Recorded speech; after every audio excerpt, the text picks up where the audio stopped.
جب 19 رمضان کو مسجد کوفہ میں امام علی علیہ السلام کی اذان گونجنے لگی تو پوری کائنات میں سوگ برپا ہو گیا۔ چرند پرند جنات چیخنے لگے اور حضرت جبرائیل علیہ السلام تمام انسانوں سے کہنے لگے کہ اے انسانوں، آج آخری مرتبہ علی کی آواز میں اذان سن لو۔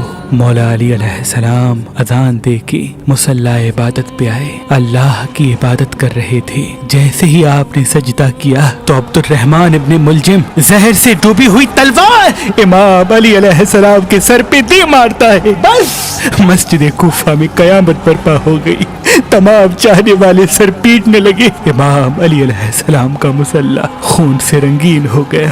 آپ کے سر کا خون آپ کے چہرے اور داڑھی پہ آ لگا۔ کچھ چاہنے والے اس ملعون کو ڈھونڈنے لگے جس نے مولا علی کو ضرب ماری، تو کچھ مولا علی علیہ السلام کے سر کا خون صاف کرنے لگے۔ اتنی دیر میں امام علی علیہ السلام نے فرمایا، اے حسن، یہ نماز فجر کا وقت ہے، پہلے نماز مکمل کرواؤ، اس کے بعد مجھے دیکھنا۔ امام حسن علیہ السلام نے نماز پڑھائی اور مسجد میں موجود تمام مسلمانوں نے نماز پڑھی۔ جیسے ہی نماز ختم ہوئی تو عبد الرحمن ابن ملجم، جس نے مولا علی علیہ السلام کے سر پہ وار کیا تھا، اس کو پکڑ کے امام کی خدمت میں لایا گیا اور کچھ چاہنے والے شہد کا شربت بنا کے پاس لے کے آئے۔ جیسے ہی امام علی علیہ السلام نے اپنے قاتل کے چہرے پہ خوف دیکھا تو اپنے چاہنے والوں سے فرمانے لگے کہ اس شربت کی مجھے نہیں بلکہ میرے قاتل کو ضرورت ہے، یہ شربت اسے پلا دو، اور دیکھو اس نے مجھ پہ ایک وار کیا ہے، اس پہ بھی ایک ہی وار کرنا، اور اگر یہ زندہ بچ جائے تو اسے آزاد کر دینا۔ دیکھو اگر یہ اس وار سے مر جائے تو اس کے جسم کے اعضاء نہ کاٹنا، کیونکہ میں نے اللہ کے رسول سے سنا کہ اللہ کے نزدیک سب سے بدترین انسان وہ ہے جو مرے ہوئے انسان کے جسم کے حصے کاٹتا ہے۔ بس آپ یہ فرمانے لگے اور تمام چاہنے والے آپ کے عدل و انصاف کو دیکھ کے رونے لگے۔ پھر آپ فرماتے ہیں، حسن، حسین، عباس، چلو مجھے اپنے گھر لے کے چلو۔ آپ اپنے بیٹوں کے سہارے سے جیسے ہی گھر کے قریب پہنچتے ہیں تو فرماتے ہیں، عباس، سب چاہنے والوں کو کہو کہ واپس اپنے گھر چلے جائیں۔ تو کسی نے عرض کیا، یا امیر المومنین، یہ سب آپ کے چاہنے والے ہیں، اس حالت میں آپ کو کیسے چھوڑ کے چلے جائیں؟ امام علی علیہ السلام نے فرمایا، کیونکہ میرے ضربت کی خبر مجھ سے پہلے میرے گھر پہنچ چکی ہے اور میری بیٹیاں زور زور سے رو رہی ہے۔ میں نہیں چاہتا کہ میری بیٹیوں کا آواز میرے چاہنے والوں کے کانوں تک پہنچے۔ بس تمام چاہنے والے وہیں رک گئے اور امام علی علیہ السلام گھر تشریف لاتے ہیں۔ تمام بیبیاں روتی ہیں، امام علی علیہ السلام کو دیکھ کے فریاد بلند کرتی ہیں، اور امام علی علیہ السلام سب کو دلاسا دیتے ہیں کہ مجھ سے میرے بھائی اللہ کے رسول حضرت محمد مصطفیٰ صلی اللہ علیہ وآلہ وسلم پہلے ہی فرما چکے تھے کہ اے علی، میری امت تجھے رمضان کے مہینے میں مسجد میں ضرب مارے گی اور تیرے سر کے خون سے تیری داڑھی سرخ ہو جائے گی۔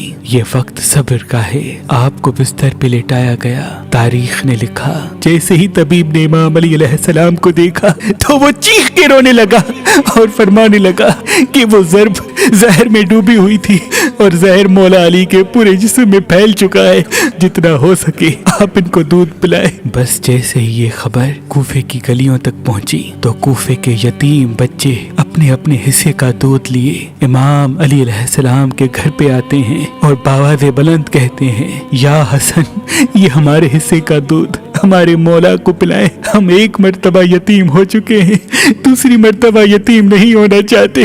امام علی علیہ السلام بستر شہادت پہ بھی مسلسل اللہ کا ذکر کرتے رہے۔ بس جیسے ہی 19 کا دن ختم ہوا، 20 رمضان کی رات آئی، آپ فرمانے لگے کہ اب میرے حجرے میں کوئی بھی نہ آئے، کیونکہ پوری دنیا کے جنات و فرشتے مجھ سے ملنے آ رہے ہیں۔ اور پھر جیسے ہی 20 رمضان کا سورج طلوع ہوا تو آپ امام حسن سے فرمانے لگے، اے حسن، جاؤ میرے تمام چاہنے والوں سے کہو کہ اپنے امام کا آخری دیدار کر لیں۔ آپ کے عقیدت مند قطار بنا کے جیسے ہی آپ کی زیارت کے لیے گھر میں داخل ہوئے تو دیکھا کہ زہر پھیلنے کی وجہ سے آپ کا چہرہ پورا زرد ہو چکا ہے۔